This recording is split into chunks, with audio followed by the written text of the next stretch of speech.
Nathan Adlin here with the Fast Lane Car, and we're in northern Michigan. It's actually on the Upper Peninsula.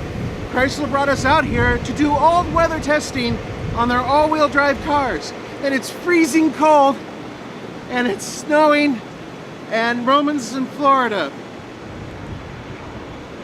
Coming up next on the Fast Lane Car.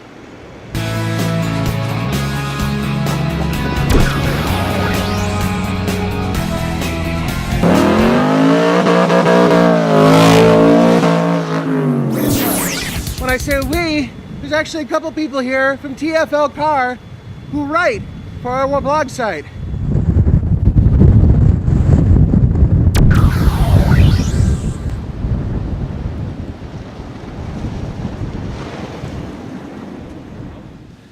We've actually increased production. We've doubled our production of all-wheel drive for the 2013 model year. It was 12% before, mix of all-wheel drives. Now it's going to be 25-26%. For 2013, we launched the Glacier model. It's going to be a limited production model. We're going to build 1,000 of these vehicles. And the Glacier model celebrates the all-wheel drive capabilities and obviously the luxury, the technology in the car. We based off the model from the S, the 300S. So as you can see, the exterior is monochromatic, black front grille, black bezels in the headlamps. For the Glacier model, we add gloss black mirrors and 19-inch satin chrome Mopar wheels. These are unique to the Glacier model. And on the interior, we use a combination of Napa leather and ballistic fabric in the seat inserts. There's a bit of a lull in the storm that's just hit this area, and it's still really cold, but at least it's not quite as windy. Behind me is a 600 and a 300 and I believe a 900 foot perfect circle, and it's covered with ice, snow, rocks, and dirt. And quite frankly, it is one of the most difficult driving surfaces out there, but if you have all-wheel drive, it can be a lot of fun. This is where speeds increase, but the steering input is not as intense as it is on the 300 foot circle. And Nicole is in the process of completing her first lap. What do you think? It's an entirely different drive because you can go faster and you feel like the car doesn't have to work quite so hard. Folks, she just took a Sebastian Loeb style rally turn just now, just this very second. That was cool.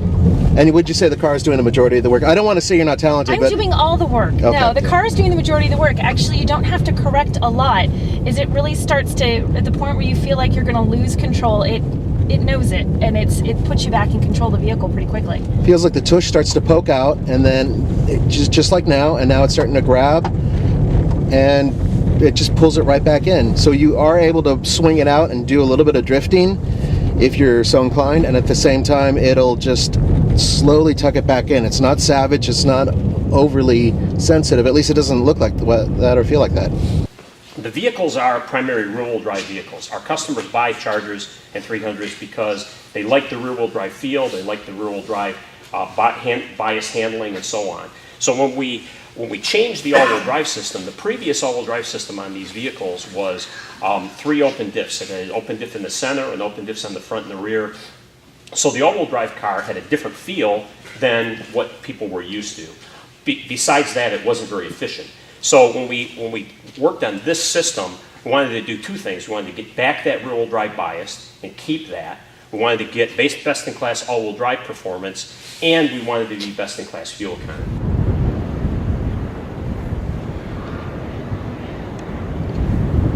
It still has a rear bias, so when you step on the gas, if you step on it hard enough, you can get the back end to come around a little bit, even in the slippery weather. But as you can see right now, I'm driving through kind of, the way somebody would drive if there was inclement weather and snow, which we've got thankfully today. And the vehicle's very controllable at a low to medium speed, and it does everything we want the all-wheel drive to do. It makes a person very confident. How different is this system from, say, a Subaru full-time all-wheel drive system? Well, we actually changed this to an active on-demand system.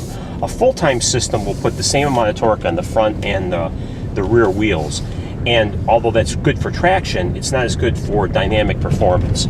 So what we wanted to do with the character of the car is give the car the same kind of performance in inclement conditions, but give the car a lot more fun to drive factor. Recognize this? This is the Toyota Avalon. It's one of the vehicles Chrysler brought out to test against their vehicles. I think all-wheel drive works in this weather.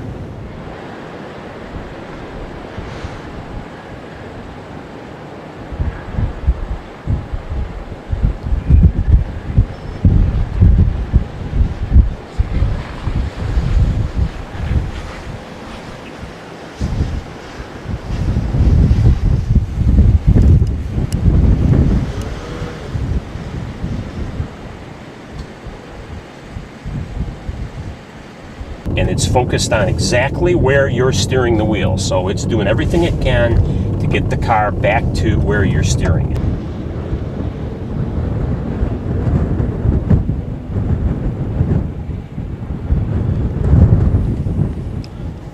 You can really feel how it's aggressively trying to adjust for this very tight circle. And you just don't know what you're going to get when it's snowing. So to have a track that is not consistent from corner to corner is a good thing. And you can recover so quickly when you suddenly realize this isn't what it was 2 feet ago. It still lets you recover really well, and it still adjusts amazingly to the changing conditions.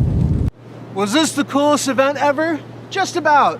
And when I mean cool, I don't just mean freezing cold. I mean it was really fun, and it's extremely informative, and it's fantastic to find out that an all-wheel drive system built in America can be that advanced. And I'm freezing my butt off. So I'm going to say goodbye.